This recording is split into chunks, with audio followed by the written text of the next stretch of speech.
Isang hindi pangkaraniwang hugis ng bahay ang makikita sa San Jacinto, Pangasinan. Hugis beehive po ang bahay. Bukod sa kakaibang hugis, pinagmamalaki rin ng may-ari ang bahay o yung bahay dahil matibay raw ito. Makibalita tayo kay Joy Segi ng GMA Dagupan.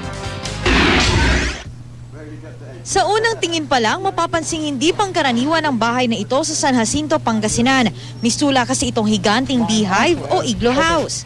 Ayon sa may-ari, itinayong ganito ang bahay di lang para maging atraksyon kundi pang iwas disgrasya rin pag may bagyo.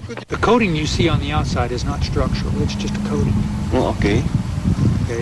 Structurally, this thing is looks a lot like the old style beehives, and it is literally indestructible.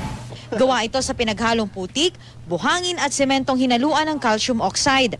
Matibay raw talaga. Masaya naman, tapos pag yung kumukulog, tapos umuulan, hindi mo marinig sa labas. Presko rin daw sa loob ng bahay. Lime cement will absorb a small amount of moisture, and then when the sun comes out, that moisture evaporates out.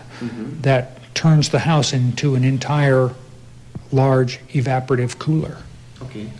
And then you have, When the moisture evaporates out, it carries out the heat. Ipinagmamalaki rin ng may-ari ng bahay na solar energy ang tutusto sa kuryente nito. Ang mga turistang napapadaan sa lugar, di mapigilang huminto at tignan ang kakaiba at environment-friendly na bahay. Joy Segi, Nagbabalita, Pilipinas.